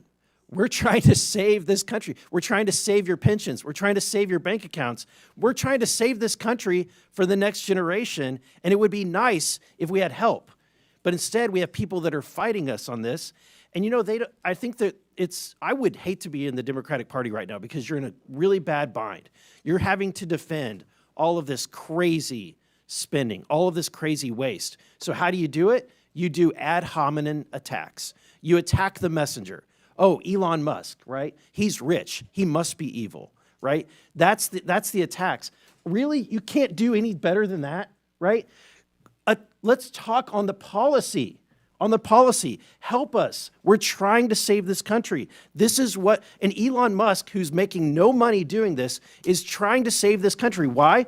Because he has invested in the United States of America more than anybody, right? So I think that we should embrace it. In fact, not a single company, governor of any state would ever turn down Elon Musk and his team of DOGe from coming in and providing free services to right the course and financially in any state or organization. It's ridiculous that we would demonize someone that loves this country so much. Mr. Whitman, the formation of agencies via the executive action is not new, right? The formation of DOGe is not new. Can you are you familiar with any other previous presidencies where they've formed organizations like DOGe via executive action? Yeah, so actually the agency that DOGe is occupying is one that was created in a previous administration, so it is something that happens routinely. But I don't know if that answers your question. Yeah, there's been the Office of Budget Management was created, Environmental Protection Agency was created, the U.S. Digital Service, which is now DOGe, was created all by executive order, right? And actually one other I'd add is USAID was originally created through an executive order by President Kennedy and then later formalized. And then, Madam Chair, I have a video I would like to end with that just, let's review, if we could cue that, to remind, and I want to remind my Democratic friends, at a point in which you once had the majority of the American people on your side, this is what your party believed in. This report tells us how to cut waste, cut red tape, streamline the bureaucracy, change procurement rules, change the personnel rules, and create a government that works better and costs less. I've read it, and where it says the president should, the president will. Among the 800 recommendations, eliminating 12% of the federal workforce, merging some government agencies like the FBI, the DEA, and the Bureau of Alcohol, Tobacco, and Firearms, closing hundreds of government offices outside Washington. From the day I took office, one of the commitments that I made to the American people was that we would do a better job here in Washington in rooting out wasteful spending. We thought that it was entirely appropriate for our governments and our agencies to try to root out waste, large and small, in a systematic way. It means cutting some programs that I think are worthy, but we may not be able to afford right now. A lot of the action is in Congress and legislative, but in the meantime, we don't need to wait for Congress in order to do something about wasteful spending that's out there. We haven't seen as much action out of Congress as we'd like, and that's why we launched on our own initiative, the campaign to cut waste. And we're going to keep on finding every possible way that we can do that, even if Congress is not acting. There you go. I think it speaks for itself. My time has expired. The gentleman's time has expired. Thank you. I now yield to the gentlewoman from the District of Columbia, Ms. Norton, for 5 minutes. Thank you. Our Republican colleagues and the Trump administration continue to demonize our friends and neighbors who work for the federal government and swear an oath to protect the Constitution and serve the public. Thousands of civilian federal employees have given their lives in the line of duty for their country. The administration seems intent on dismantling much of the federal government in violation of the Constitution, statutes, and regulations. And our Republican colleagues are letting them do it. They want to gut the nonpartisan civil service and to convert a significant portion of the remaining civil service into political appointees. Depriving the federal government of employees' expertise and experience will harm the services that the government provides to all Americans. Mr. Hetler-Garlett, the administration is attempting to cause a mass exodus from our federal workforce.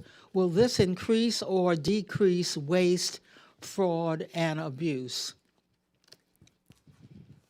Thank you, Delegate Norton. I think it's pretty clear that chaos is not the friend of efficiency. If you undermine the very functionality of the government, you're not going to make it more efficient. You're going to make it worse. And it's going to cost even more money to recoup or to fix things that go wrong in the interim. So again, I mentioned earlier that if you care about waste, fraud, and abuse, firing Inspector General doesn't add up. I think if you care about government being more efficient, intentionally creating chaos is the opposite of that. Well, Mr. Hetler-Garlett, do federal employees operate without oversight or rules and regulations? No, absolutely not. They are governed by plenty of rules and regulations, and when there are independent inspector general at the agency they're supposed to be at, they also have a cop on the beat making sure that they do so. I want to highlight some stories demonstrating exactly the kinds of federal workers the administration is trying to force out. How about Chris Mark at the Department of Labor, whose pioneering work on mine safety has reduced minor safety deaths from roof collapses to almost zero today? Or Jared Koopman at the Internal Revenue Service, who pioneered new methods for tracking criminal cybersecurity currency transactions that led to the rescue of 23 children from rape and assault, as well as the seizure of hundreds of millions of child abuse videos and 370 pedophile arrests. This work also prevented funding from going to terrorist groups. Or Ronald E. Walters, who manages the 155 national cemeteries around the country and tends to the resting places of almost 4 million veterans. These are just a few of the federal workers who serve Americans every day. The workers are wildland firefighters, border guards, doctors, nurses, food inspectors, air traffic controllers, and law enforcement that do their civic duty, often despite the fact that they could make such more in the private sector. Thank you, and I yield back. The gentlelady yields. I now yield to the gentleman from Georgia, Mr. Jack. Well, thank you very much, Madam Chair, and I want to also thank you for convening this hearing. I think it's incredibly important, and I want to thank our witnesses for appearing before us today. Like another member of this committee, I too was once an employee of the Executive Office of the President. I worked in President Trump's White House from the very first to very last day of his first term, and I saw firsthand how entrenched and resistant the federal bureaucracy was to his agenda.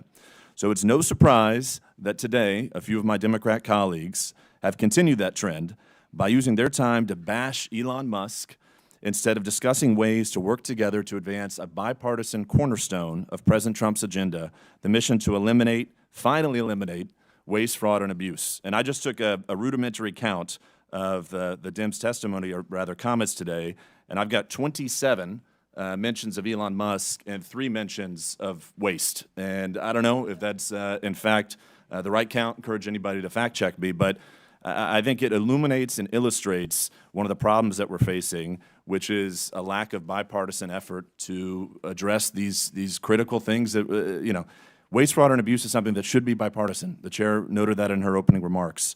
Now, Madam Chair, you know how much I enjoy studying public opinion. So with your approval, I'd like to enter into the record the CBS News poll from this past weekend, conducted February 5th to 7th, 2025. And I'd also like to illuminate 2 findings.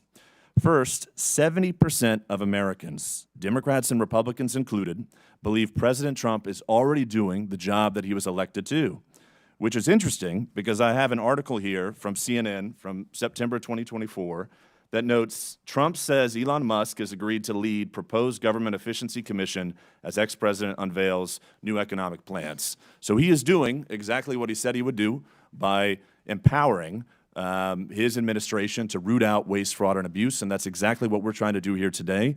I'd also like to note one interesting statistic from that. 62% of Americans want Democrats in Congress to work with us to advance the priorities that President Trump was elected to govern on. So I think those are 2 stats that I hope everyone pays attention to.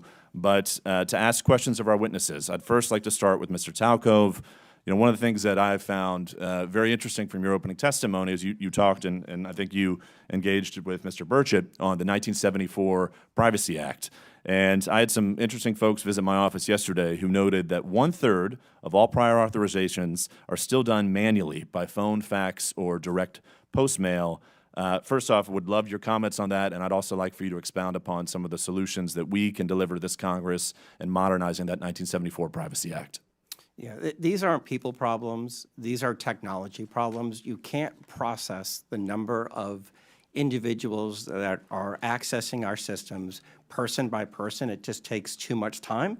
So by updating the 1974 Privacy Act and allowing for digital matching, you would have very quickly realized that a large portion of the PPP loan funds were going to the wrong person. You would have been quickly able to match, and I think the number was 20% were on the do not pay list. You can't expect people to do what a machine, and especially AI, can do today. Fair enough. Thank you very much for that. And if I can also ask Mr. Whitson, I think we share a common interest, which is to move departments and agencies outside of Washington, D.C. It's something that I campaigned on, something that I helped President Trump effectuate in his first administration. And I have to imagine that if we have departments and agencies outside of D.C., if we've got a workforce that's more reflective of the balance that America is, we at the same time, too, could potentially root out some of this waste, fraud, and abuse by enabling other Americans, other citizens of our country to help advance some of these issues. So would love your commentary on that before my time expires. No, I think you're exactly right, Congressman Jack. And so I think, you'd save a lot of taxpayer money. So building a headquarters in downtown D.C. versus Huntsville, Alabama, you're going to be able to save a lot of money. Number 2 is you're actually going to make life better for the employees as well. So that's a point that's also missed a lot, but commuting into D.C. versus being able to go somewhere else where it's a better cost of living and things like that might be better for the folks. And then lastly, these areas where you set up a headquarters are going to be populated by people that live in the area to fill the rank and file of staff positions. And so if you plant these federal agency headquarters in the heart of any area that's overwhelmingly one party or the other, then you're going to naturally get that sway versus something that's more representative of the people as a whole. Well, thank you very much, our witnesses. Mindful of my time, I want to finish before my time expires. I yield back to our chairwoman, Marjorie Taylor Greene. Thank you. And Chairwoman, I would like to ask for unanimous consent to enter something into the record. So what is it? It is a report from the Congressional Research Service, nonpartisan CRS, that lays out the rules and the law for firing inspectors general, which of course look into waste, fraud, and abuse. And Without that objection. Rule, thank you. And that rule requires for the law to be followed, for Congress to be notified with 30 days and a reason for firing inspectors general to give Congress a chance to overrule that, and that's the law. So thank you for entering that into the record. Madam Chair. Without objection, the materials Mr. Jack cited are also submitted for the record. I now recognize. Yes. Apologies.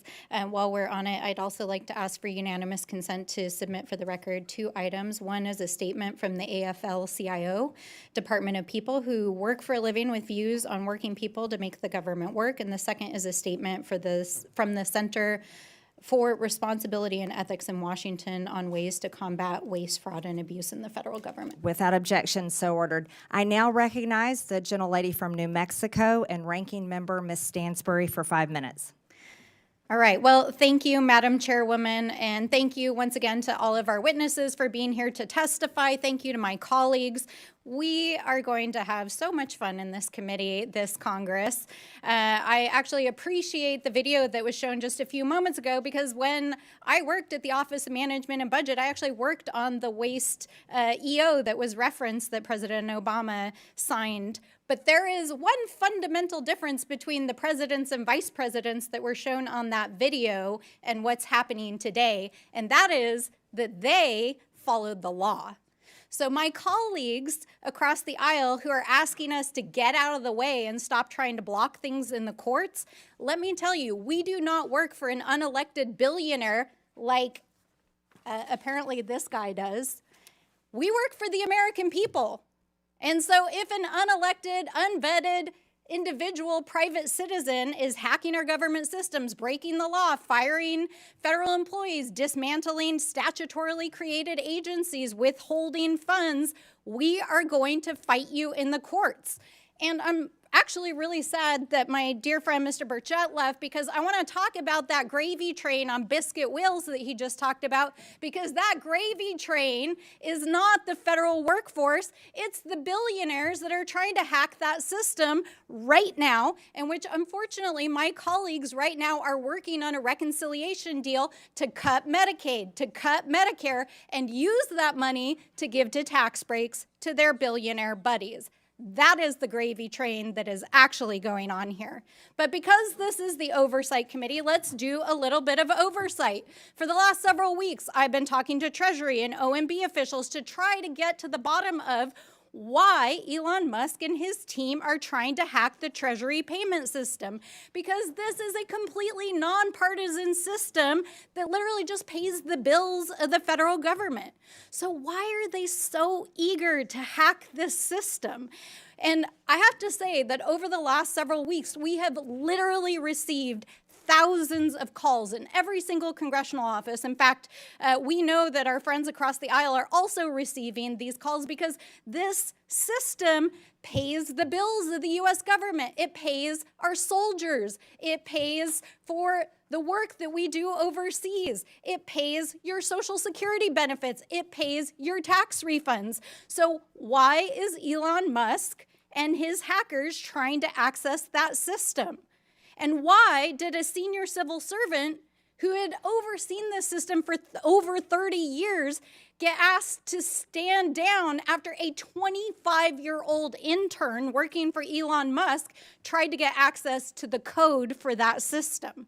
Now, thankfully, they were shut down in the court system, but Musk has installed, with the president's blessing, one of his Silicon Valley buddies, who I want to point out, in which the media has not paid a lot of attention to, is the CEO of a private IT company, including Citrix, that has millions of dollars in IT contracts with the federal government.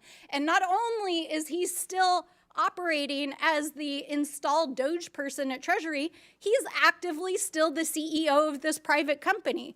How is that even legal? Is it legal? I don't think it's legal, because the federal court is trying to shut this down. We also know that that 25-year-old software engineer, in violation of the court order, was actually given access to modify the code.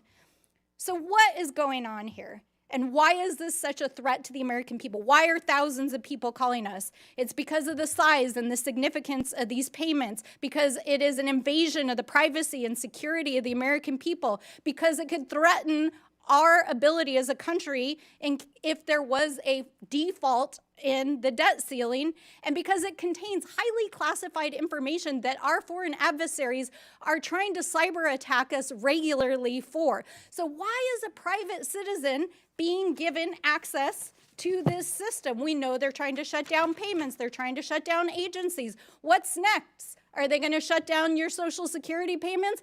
We don't know, because they have no oversight, and Elon Musk will not come in front of this committee. And in fact, the Treasury folks are saying this is the biggest insider threat they've ever seen in the history of the agency. So we are sounding the alarm, and no matter how many executive orders that Donald Trump signs or how many tweets that the VP sends, you cannot rewrite the Constitution, and we are going to hold you to account. I yield back. The gentlelady yields, and I now recognize, oh, yes. I have 3 documents I want to submit for the record. The What are first document is the Constitution, Article 2. I would like to submit that for the record. That clearly spells out the president's authority. I would also like to submit for the record 5 U.S. Code 3161, the employment compensation of employees, which clearly spells out his authority to create DOGe. And then I want to submit for the record the executive order that Trump issued on January 20th of 2025, establishing DOGe officially. Without objection, so ordered. I now recognize the gentleman from Texas, Mr. Gill, for 5 minutes. Thank you, Madam Chair, and thank you for hosting this committee. If we've learned anything so far, it's that Republicans want to cut waste, fraud, and abuse from our federal government and save taxpayer dollars, and Democrats want to grandstand and play politics. We can see right now, even, of the 6 Democrats on this committee, only 1 can even be bothered to stay for the duration of this hearing. All we've heard about for most of this hearing from the other side of the aisle is Elon Musk, Elon Musk, Elon Musk, unelected bureaucrat.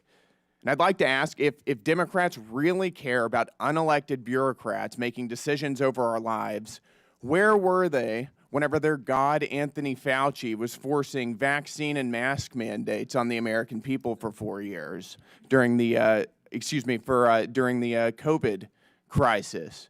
Where were they whenever unelected Alejandro Mayorkas was facilitating the invasion of our country by illegal aliens who were murdering and raping and pillaging our people?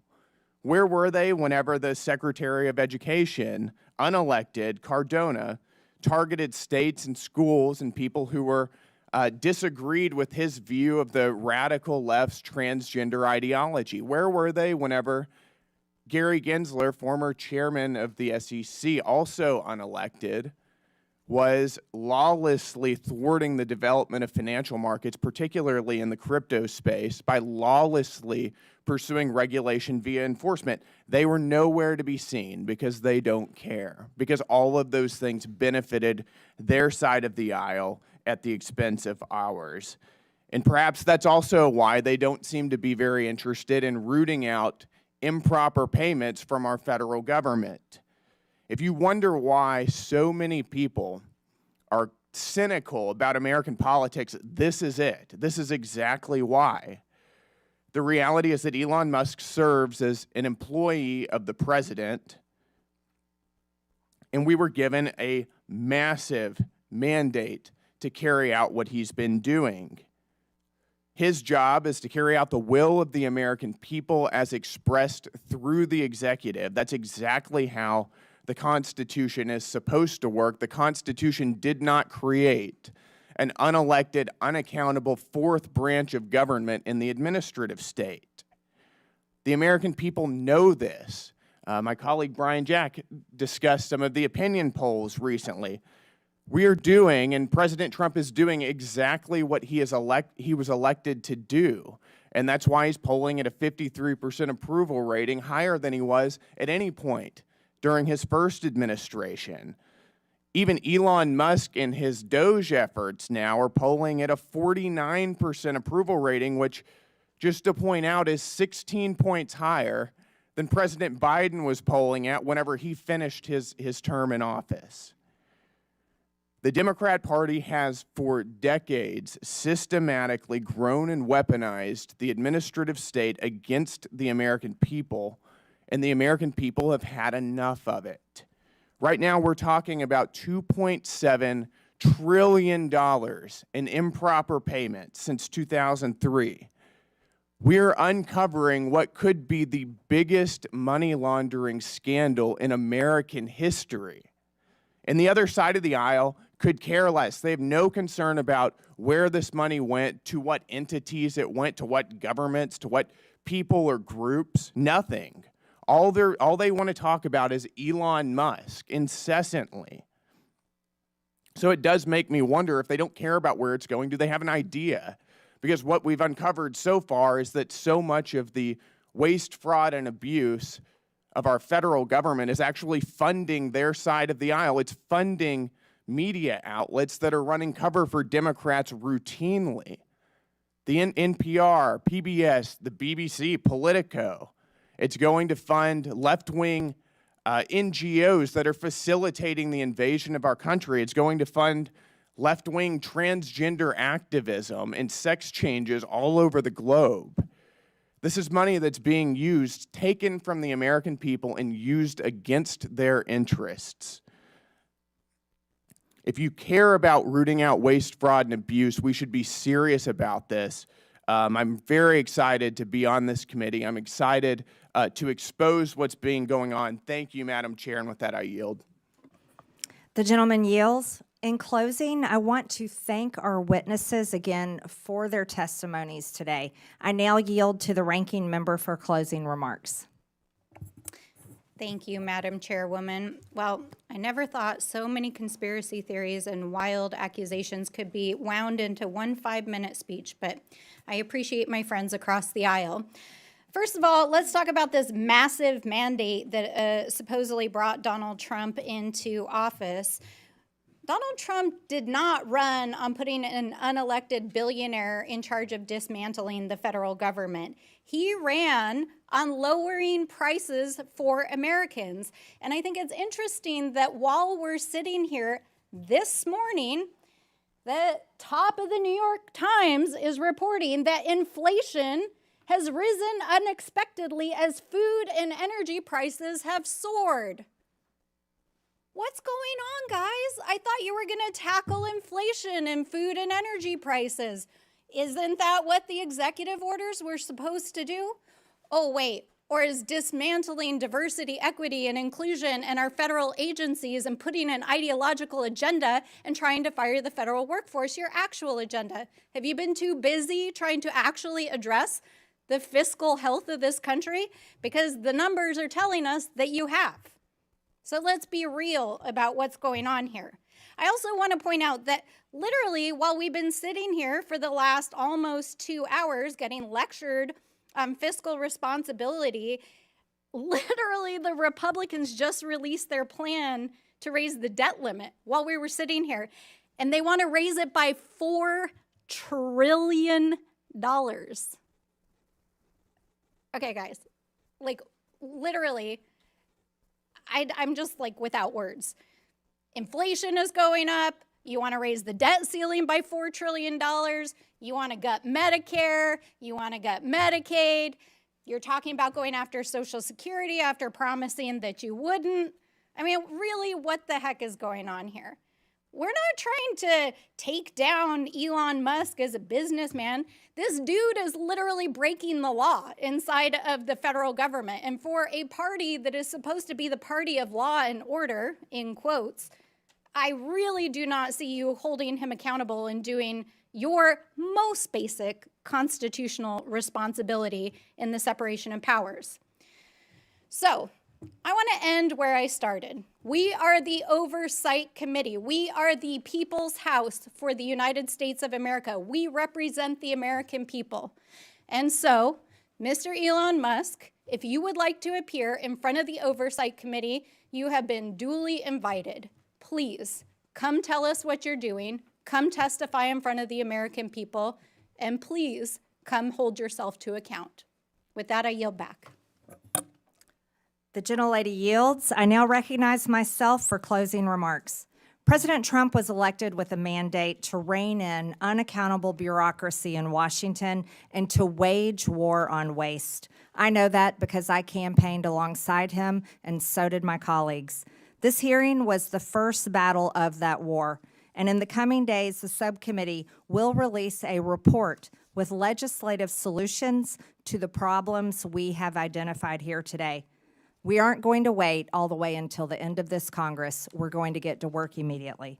The bureaucrats who have run Washington for decades are beyond the point of forgiveness. Their sheer incompetence and pure spite for the hardworking American people have resulted in total failure. The federal government has made over $2.7 trillion in improper payments since 2003. Including $236 billion in 2023 alone. Those are trillions of dollars that honest Americans have paid in taxes at gunpoint over the years. As we approach April 15th, Americans are once again preparing to do their taxes and fork over their unfair share of money it takes to run this country. And I have to tell you, the American people have not been getting their money's worth for a long time. Most improper payments in recent years were issued through 5 programs: Medicare, Medicaid, the Earned Income Tax Credit, Pandemic Unemployment Insurance, and the Paycheck Protection Program. But a total of 16 federal programs had improper payment rates of 10% or more in 2023. That includes SNAP, the federal food stamp program, which paid out $10 billion taxpayer dollars improperly. To get their arms around this problem, Elon Musk and the DOGe team went straight to the source. They went to the Treasury Department's Fiscal Service, which makes about 90% of the trillions in federal payments issued annually. The audit of these payment systems was long overdue. Treasury Secretary Scott Bessent gave DOGe employees working for the government read-only access to these systems so they could conduct that initial audit. That audit is already paying dividends. Musk learned that the databases federal agencies are supposed to check to prevent payments to fraudsters, crime rings, and dead people are not being kept up to date. Going forward, we are going to get more mileage out of these do not pay databases. That means fewer improper payments and less fraud and waste of taxpayer dollars. Despite this fraud that's already been revealed, a federal judge in New York issued a ruling last Friday that ran totally contrary to the will of the people. The judge blocked not only DOGe, but the Treasury Secretary himself from accessing his own agency's payment systems. That's absurd. Only career Treasury Department unelected bureaucrats can access the system, the judge ruled. This turns the Constitution on its head. We will hold this judge and others who try to stop the will of the people and their elected leaders accountable. As is written in the Federalist Papers, the judiciary has no influence over either the sword or the purse, no direction either of the strength or the wealth of the society. It may truly be said to have neither force nor will, but merely judgment, and must ultimately depend upon the aid of the executive arm for the efficacy of its judgments. But the whole DC swamp is freaking out that the unelected officials from DOGe were allowed access to these systems. That makes no sense. Federal judges were not elected. The Treasury bureaucrats were not elected. And they have failed to fix the problem that is enabling American taxpayers to be robbed. So why not bring in skilled outside experts like private companies and private citizens who are successful in the real world to do everyday work that we need to get done here, like audits? Of course, federal payment systems are only one link in the improper payment chain. We need to look at other links in the chain. We need better front-end identify verification to screen out fraudsters, and we need to close eligibility loopholes. That means not letting applicants self-attest to their own eligibility. And it means ending categorical eligibility, which lets someone who fraudulently qualifies for one federal benefit automatically get other federal benefits. Finally, we need to better coordinate fraud prevention efforts between federal governments and the states. These are all issues that we will be taking a hard look at in this committee and coming up with solutions to, including legislation and referrals to committees of jurisdiction that will deliver for the American people. With that and without objection, all members have 5 legislative days within which to submit materials and additional written questions for the witnesses, which will be forwarded to the witnesses. If there is no further business without objection, the subcommittee stands adjourned.